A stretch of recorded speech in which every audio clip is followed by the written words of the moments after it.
Families have a lot going on. Let Ollie help manage the mental load with new cognitive help supplements for everyone 4 and up, like delicious Lolly Focus Pops or Lolly Mellow Pops for kids. And for parents, try 3 new Brainy Chews to help you focus, chill out, or get energized. Find these cognitive health buddies for the whole fam at ollie.com. That's OLLY.com. These statements have not been evaluated by the Food and Drug Administration. This product is not intended to diagnose, treat, cure, or prevent any disease.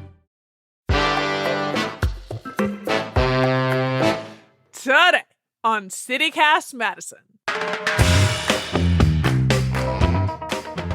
It's Thursday, so of course we're dishing on Madison's food scene. Have you been to a Jewish Seder? Next week is the start of Passover, the most widely celebrated holiday for American Jewish people. And the Seder is a traditional meal that often marks the occasion.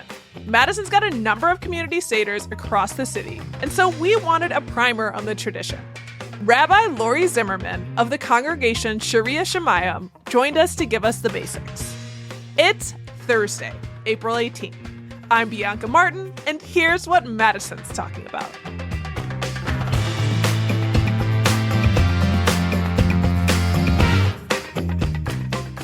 Hi, Rabbi Lori. How are you? I'm good. How are you doing? I'm doing wonderful. Let's get into the topic of Passover. It's that time of year. It is that time of year. Yeah. So what is that holiday about for the uninitiated? Can you give us a Passover 101? Sure. So Passover always happens in the spring. It's one of Judaism's most sacred and important holidays. It's probably the most widely observed for American Jews. It commemorates the Israelites' liberation from slavery in Egypt thousands of years ago. The story appears in the Hebrew Bible, and there are rituals that we do to celebrate the holiday. The main one is having a Passover Seder, which is a lot of people gather around. And sometimes it's just a few people, and sometimes it's like 100 people. And we retell the story. There are a lot of symbolic foods. We read from a Haggadah, which is like a little booklet. Haggadah means telling, so you're telling the story. And you bring in lots of modern ideas and contemporary issues. It's an important holiday for American Jews, for Jews in general. Yeah. I remember I grew up in a church, and so we did always have a Passover celebration. And the biblical story that I was taught was this sort of like marking your home to be protected and that it would be passed over. Is there anything to that related to modern day? Yes. I would say when Christians celebrate Passover, it's pretty different from when Jews celebrate Passover. When Christians do it, the focus is on Jesus and the Last Supper. It's completely different when Jews do it. It's a holiday that comes from the Torah, from the Hebrew Bible, but it's evolved over thousands of years in Jewish communities all over the world. And so while that's true, the marking of the door, it's much less significant than some of the core themes of Passover. So, tell me about Seders. What is a Seder and who's welcome? Sure. So a Seder is, I would say, a gathering. It's a meal, festive meal. People will come. Again, sometimes there are just like a family Seder or a few friends get together. Sometimes it's a large community Seder. My congregation does a large one every year. We actually do 2. We do one for sort of larger community and one that's much more child-oriented. And you get together and you retell the story of Passover. And there's themes of freedom and liberation, themes of working against oppression, recommitting ourselves to working for justice, and doing it all through these ritual items in the story of Passover. And as I mentioned, I don't really affiliate myself with any religion at this point, and there are many like me. For those who are curious, can you recommend any community Seders to attend to experience the rituals and learn about this holiday? You mentioned your own. Sure. Yeah. So I'm the rabbi of Congregation Sharia Shemayim. We do request that people register, and there is one next Tuesday night on April 23rd, and everybody comes together, and we ask people to either sign up for setup or cleanup, and to bring foods. It's important that the food is kosher for Passover. Yeah. Yeah. Yes. Why is it called Passover? So probably the easiest way is just sticking with the English Passover. Like you said at the beginning, there were 10 plagues in the story. The last plague was the death of the firstborn. It's violent and gruesome and not my theology, but that is in the story. And so the Israelites were told to put blood on their doorposts and the angel of death would pass over them. So that is one meaning of Passover. But as you said, it's evolved. It can be a smaller community celebration, a large community celebration. And a lot of folks also celebrate at home and bring their family members, around the table, that sort of thing. Yeah. And that's probably more common to do it at home as opposed to a community Seder. Yeah. And you said this is one of the most widely participated in Jewish holiday. I've been invited to a Friday night Shabbat once or twice, and it was just an incredible experience full of love and community. But the Passover comes once a year. Can you talk a little bit more about how big the celebration is for Jewish folks in America? Well, so Jews celebrate it in really different ways. If there's one thing you can say about Jews is that we're all really different from each other. So some Jews will really clean out their homes of what's called chametz, which are all like bread-like products. So you refrain from eating bread, pasta, anything that has bread in it. And why is that? Why? There's a few different reasons.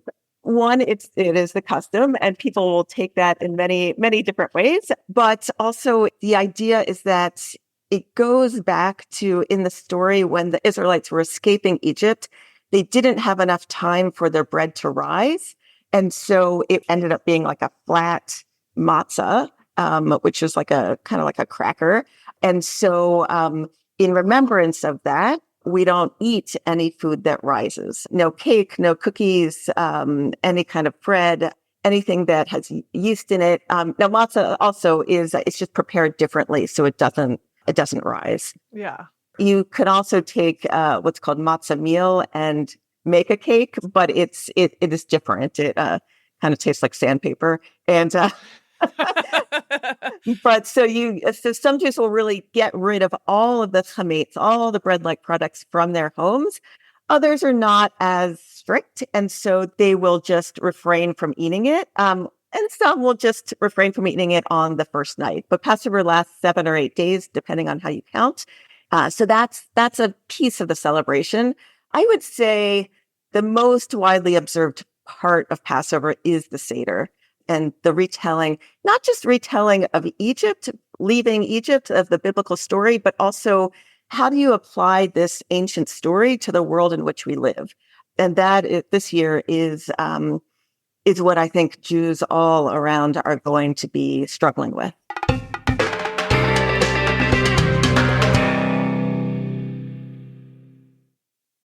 This episode is brought to you by ShipStation.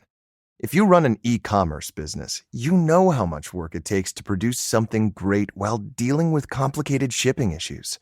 That's why over 130,000 companies have turned to ShipStation, an innovative tool that allows you to focus less on shipping and more on building your brand. With ShipStation, you can manage orders, label printing, reporting, and customer service on one easy-to-use dashboard. You'll reduce warehouse costs with reliable enterprise solutions and save thousands on shipping costs with discounts up to 89% off.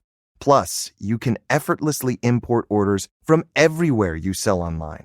So, turn your shipping challenges into opportunities for growth. Go to ShipStation.com and use code POD to sign up for your free 60-day trial. That's ShipStation.com, code POD.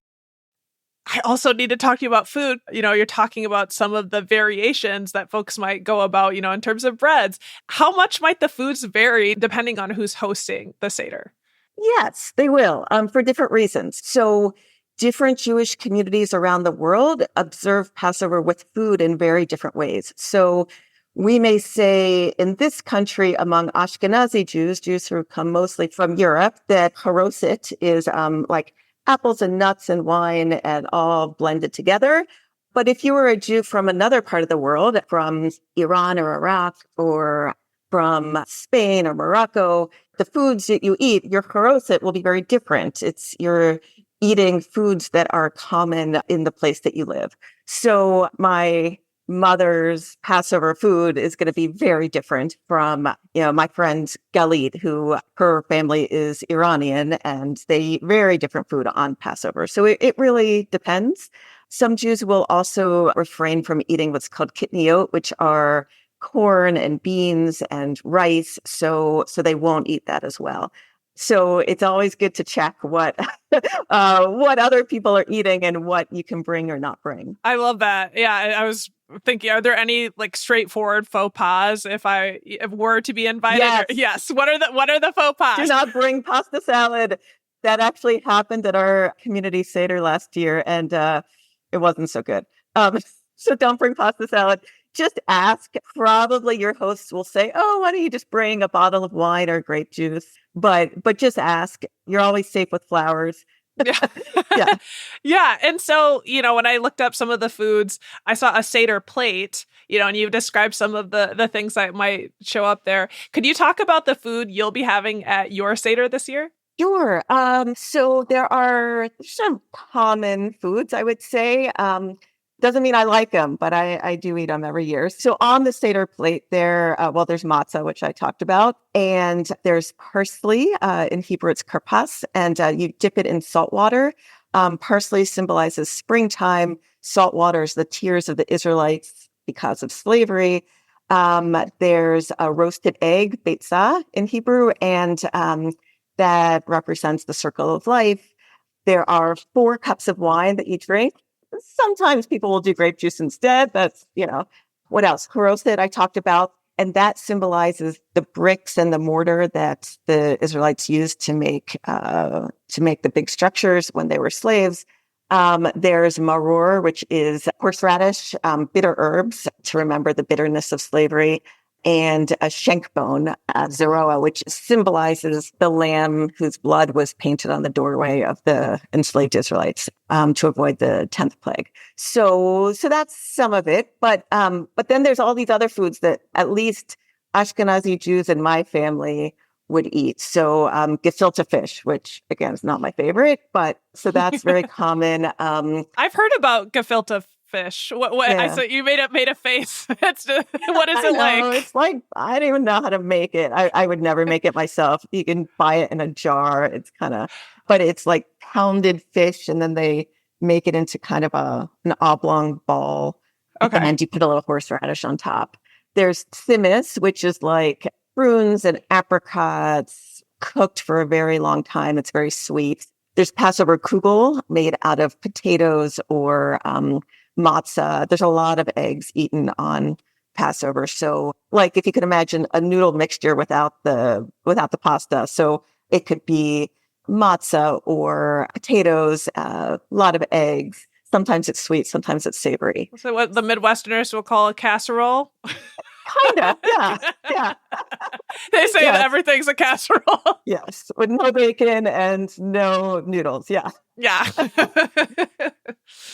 Well, I'm really excited, and I feel like I would like to try and actually attend a Seder. And you brought something up that I feel like we really do need to talk about. It's the elephant in the room this year, is the war in Gaza and the Israeli-Palestinian conflict. It certainly raised serious divisions within and across the Jewish community and, across the world. And it's an intensely complex issue. Before we get too deep, you are what's called a Reconstructionist rabbi. Correct. Can you share what that means and what the main beliefs are there? Sure. There are 3 main movements of American Judaism that are on the liberal side. So Orthodoxy is not liberal, and then Reform, Reconstructionist, and Conservative are the 3 denominations that are part of liberal Judaism. And ritually, I would say it's somewhere in between Reform and Conservative. So there's definitely Hebrew, and we keep traditions, but we're a little bit more lenient than maybe some conservative Jews are in a ritual sense. But it's very community-oriented, very participatory, very interested in bringing in contemporary issues and having Judaism make sense and be filled with justice and love and community. I mean, I don't want to bore you. I could talk for hours about what Reconstructionist theology is, but that's kind of the basics. Yeah. And, you talked about centralizing community. And my understanding is Seders are really welcome to everyone. then there's this time that's very divisive. This war is extremely divisive. And I wanted to ask, are politics affecting the way Passover is being celebrated this year? Definitely. Yes, because Passover, I always think of it as this form of political education. Children are at the Passover Seder. We do this every single year, and kids grow up learning about you shall not oppress the stranger, for you were once slaves in the land of Egypt. Even if that happened thousands of years ago, it might not even have happened, but it's this core story that we tell every single year. And kids grow up learning that. And so then you have this war, and Jews are unbelievably polarized and think different things about this, from being totally opposed to totally in support. And imagine bringing all of them to a table and talking about liberation and oppression and justice. Even what kind of liturgy do you use? What readings do you choose? When often there are small group discussions at the table, what do you bring up? I mean, I'm really struggling with our own community Seder. What kind of questions will we ask? And readings will we choose? So it is hard also with children. A lot of kids have a lot of anxiety about war and the world that we live in, and how, let's say you have a 3-year-old and a 15-year-old, and people start arguing about famine and bombings and all the rest. That's pretty tough. And just managing that dynamic is hard. I think there's a tendency to not want to talk about it with kids because you want Judaism to be joyful and engaging and loving. And, we do have to have these really difficult conversations. There's this theme in Passover, let all who are hungry come and eat. But when there's a famine in Gaza and there are 33,000 Gazans who have already died, I don't know, over 12,000 are children, and famine is setting in, and it's not only entirely preventable, but it's been created by the Israeli government. Like, how do you have that conversation? It is really tricky. And, that was a very political thing I just said, but not everybody agrees. And so even starting that conversation and doing it within this ritual can be challenging. And I imagine there are some people that will say, it's not tricky. It's very straightforward. This is what's happening. And talking about the developmental ages of children and how to engage in what is incredibly complex, historied conflict, and some things that feel very straightforwardly wrong. Like people are saying, this is genocide. This is extremely muddy waters. And I'm curious, with your training, have you set some thoughts down about how you plan to possibly bridge this conversation? Or, it sounds like you won't be avoiding it. Yeah. So I think at our community Seder, I think one of the most important things is to ask a lot of questions. All of our ideas are flawed. And the point of Passover is to engage with the questions that don't have easy answers. I mean, I think that's the point of it. And so the more questions we can ask, I would definitely say set some ground rules, like don't scream at each other, don't, whatever, all the normal community, stuff. some community rules. Yeah. Yes. Some basics, actually listen with curiosity and empathy instead of listening to score a point.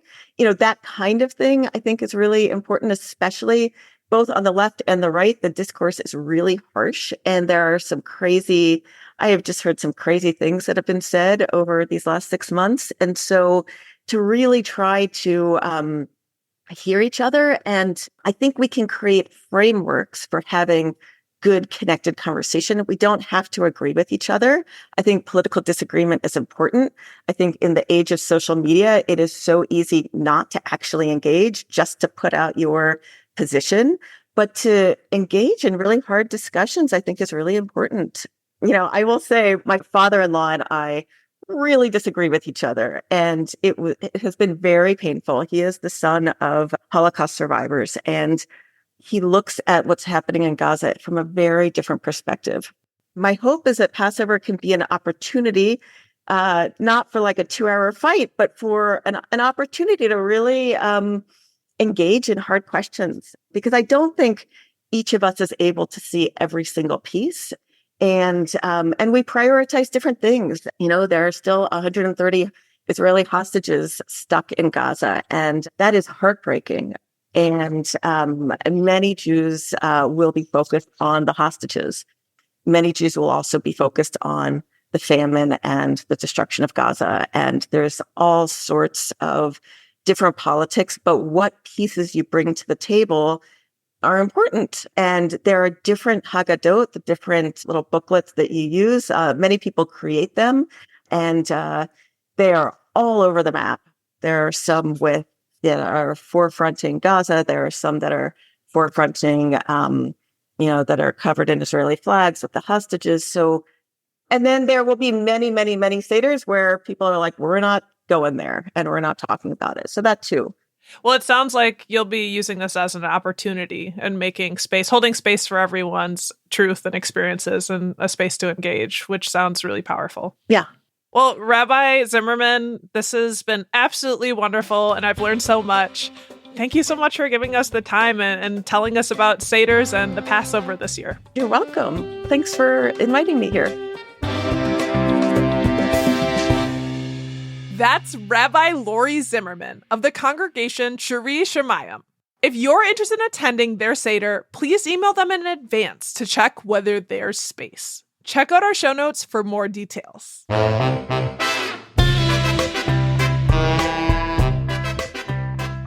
That's all for today here on CityCast Madison. I'm Bianca Martin. If you enjoyed the show, why not share this episode with your most justice-minded friend? We'll be back tomorrow morning with more stories from around the city. Until then, happy Passover next week.